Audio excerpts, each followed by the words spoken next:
इस प्रकार दोनों पक्षों की ओर से प्रस्तुत साक्ष्य से साबित है कि घटना स्थल की जमीन सुल्तान और नानूराम के शामलाती कब्जे कास्त और खातेदारी की जमीन है। विराम सुल्तान द्वारा गोविंद से उसकी जमीन खरीदने के कारण नानूराम और सुल्तान के बीच में विवाद होता है। विराम गोविंद से रामकुमार पुत्र सुवालाल आदि भी जमीन खरीदना चाहते थे।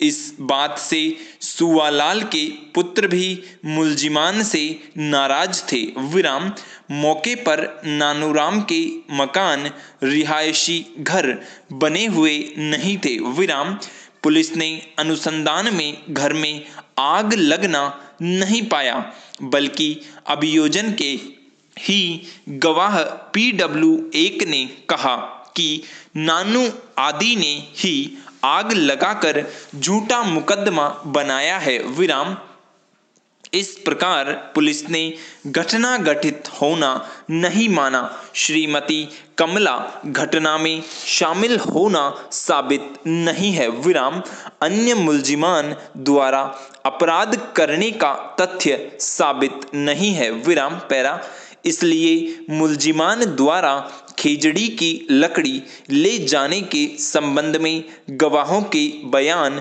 विश्वसनीय नहीं है। विराम पुलिस ने भी खेजड़ी की लकड़ी बरामद नहीं की थी और घटना घटित होना नहीं माना था। विराम अभियोजन के हितबद्ध गवाहों ने नाराजगी के कारण बढ़ चढ़कर मुलजिमान के खिलाफ बयान दिए हैं, जिनके बयान सरकारी दस्तावेज और सरकारी गवाहों के बयानों के सामने किसी भी रूप में विश्वसनीय नहीं है। विराम दोनों पक्षों की साक्ष्य के आधार पर मैं इस निष्कर्ष पर पहुंचा हूं कि मुलजिमान के विरुद्ध अभियोजन पक्ष भारतीय दंड संहिता की धारा 147, 436, 149, 389 के अधीन दंडनीय अपराध का आरोप साबित करने में सफल रहा है। विराम यह फौजदारी अपील विद्वान विशिष्ट न्यायाधीश अनुसूचित जाति एवं अनुसूचित जनजाति अत्याचार निवारण अधिनियम केसेज जिला एवं सेशन न्यायाधीश राजसमंद द्वारा सेशन प्रकरण संख्या 1/0213 में दिनांक 23/11/2013 को पारित निर्णय द्वारा प्रत्यर्थी अभियुक्त सबीर हुसैन को धारा 3 अनुसूचित जाति एवं अनुसूचित जनजाति अत्याचार निवारण अधिनियम 1989 के आरोपों से दोष मुक्त किया गया, जिससे व्यतीत होकर परिवादी अंबालाल द्वारा प्रस्तुत की गई है। विराम पैरा यह अपील आज कार्यालय द्वारा लगाई गई आपत्तियों के क्रम में आदेशार्थ प्रस्तुत की गई है, जिसके तहत योग्य अधिवक्ता अपीलार्थी द्वारा कार्यालय द्वारा लगाई गई आपत्तियों का निवारण नहीं किया गया है। विराम सुना गया। विराम योग्य अधिवक्ता अपीलार्थी द्वारा प्रकट किया गया कि अधीनस्थ न्यायालय द्वारा पारित आक्षेपित निर्णय पूर्णतया तथ्यों एवं परिस्थितियों एवं साक्ष्य के विपरीत है और अधीनस्थ न्यायालय ने संपूर्ण साक्ष्य का गहनता से मनन किए बिना प्रत्यर्थी सबीर हुसैन को आरोपित अपराध से दोष मुक्त किया गया है।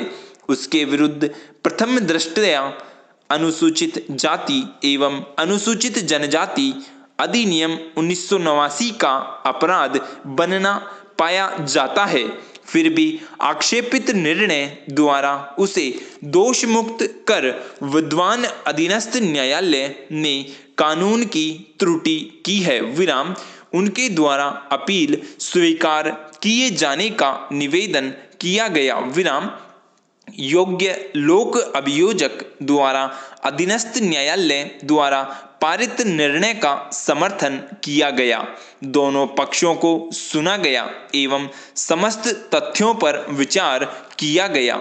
अधीनस्थ न्यायालय द्वारा पारित निर्णय के अवलोकन से प्रकट होता है कि प्रत्यार्थी संख्या 2 सबीर हुसैन, जिसने नगरपालिका में प्रार्थना पत्र लिखकर प्रस्तुत किया कि उसके मकान के पास सरकारी जमीन पर अंबालाल ने अतिक्रमण कर लिया है एवं मुलजिम ने परिवादी के नाम के आगे हरिजन शब्द का उपयोग लिखा है तथा इस क्रम में अधीनस्थ न्यायालय द्वारा अपने निर्णय में गवाहान के बयानों एवं अनुसंधान अधिकारी के बयानों व अन्य दस्तावेजी साक्ष्य के आधार पर प्रकरण को धारा 3 उपधारा 1 अनुसूचित जाति एवं अनुसूचित जनजाति अत्याचार निवारण के तहत नहीं माना है। विराम पैरा लोक अभियोजक द्वारा